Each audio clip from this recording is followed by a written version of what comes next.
अल्लाहु अकबर, अल्लाहु अकबर। 8 दिसंबर 2024 को सीरिया के राष्ट्रपति बशर अल असद अपना देश छोड़कर भाग गए। 14 साल तक सत्ता बचाने की उनकी कोशिशें आखिरकार नाकाम हो गई। ये वही बशर है जो 2000 में सीरिया के राष्ट्रपति बने थे, एक ऐसे नेता के रूप में जिन्हें रिफॉर्मर के तौर पर देखा गया था। लेकिन आज उनका साम्राज्य खत्म हो चुका है। आइए इस पावर स्ट्रगल की शुरुआत से अब तक की कहानी पर नजर डालते हैं। मेरा नाम है हरीम और आप देख रहे हैं स्विच। इस कहानी की शुरुआत करते हैं साल 2000 से, जब हाफिज अल असद की मौत के बाद उनके बेटे बशर अल असद को राष्ट्रपति बनाया गया। तब बशर अल असद महज 34 साल के थे, एक 34 साल का नौजवान जिसे कभी नेता बनने के लिए तैयार नहीं किया गया था। लेकिन उनके बड़े भाई बासिल की दुर्घटना में मौत ने बशर को सत्ता की ओर धकेल दिया। लंदन में पढ़े लिखे, कंप्यूटर टेक्नोलॉजी में इंटरेस्ट रखने वाले बशर ने शुरू में रिफॉर्म्स का वादा किया। दमास्कस स्प्रिंग के दौरान राजनीतिक कैदियों को रिहा किया गया और ओपन डिस्कशंस को बढ़ावा दिया गया। लेकिन जैसे ही डेमोक्रेसी की मांग उठी, असद शासन ने इसे कुचल दिया। 2011 में अरब स्प्रिंग की लहर सीरिया तक पहुंची। अरब स्प्रिंग 2010 से 2012 के बीच मिडिल ईस्ट और नॉर्थ अफ्रीका में हुए प्रोटेस्ट की एक बड़ी लहर थी, जहां लोगों ने डेमोक्रेसी और फ्रीडम की मांग की। सीरिया में इसने मार्च 2011 में शांति से शुरू होकर सिविल वॉर का रूप ले लिया। बशर अल असद ने प्रोटेस्ट को दबाने के लिए क्रूरता दिखाई। पीसफुल प्रोटेस्ट अग्रेशन में बदल गए। बशर ने अपने पिता के तौर तरीकों को अपनाते हुए विरोधियों पर बमबारी करवाई और सीरिया की सरकार विरोधियों पर विदेशी आतंकवादियों का ठप्पा लगाने लगी।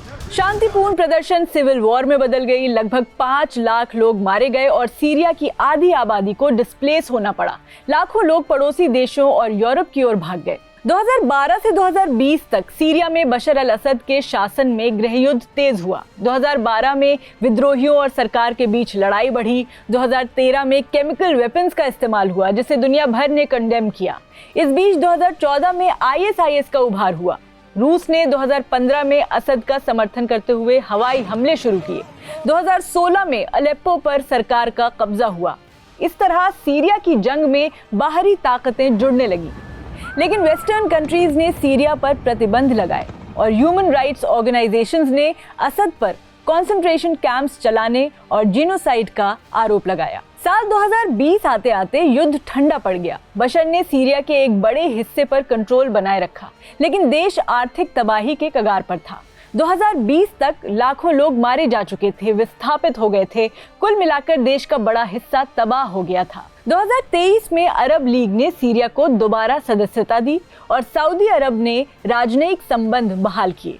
2011 में सीरिया को अपने लोगों पर हमले के कारण सस्पेंड किया गया था, लेकिन 2023 में सुधार दिखने पर ये वापस अरब लीग का हिस्सा बन गया। बता दें कि अरब लीग में देश अपनी मर्जी से शामिल होते हैं, लेकिन कुछ रूल्स का पालन करना पड़ता है।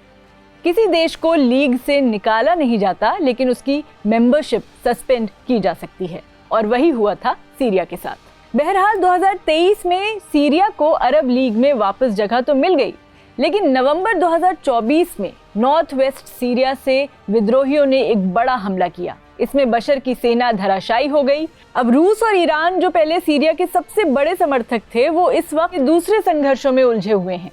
और इसी बीच 8 दिसंबर 2024 को खबर आई कि बशर अल असद देश छोड़कर भाग गए हैं। उनके जाने के साथ ही असद परिवार का 54 साल का शासन समाप्त हो गया। बशर अल असद का डाउनफॉल उनकी सत्ता की क्रूरता और जनता की निराशा को सिंबलाइज करता है। सीरिया अब एक नए चैप्टर की ओर बढ़ रहा है, लेकिन फ्यूचर अनसर्टेन है। क्या ये अंत शांति लाएगा या और अधिक संघर्ष? Time will tell. For more update on Syrian crisis, keep watching Switch.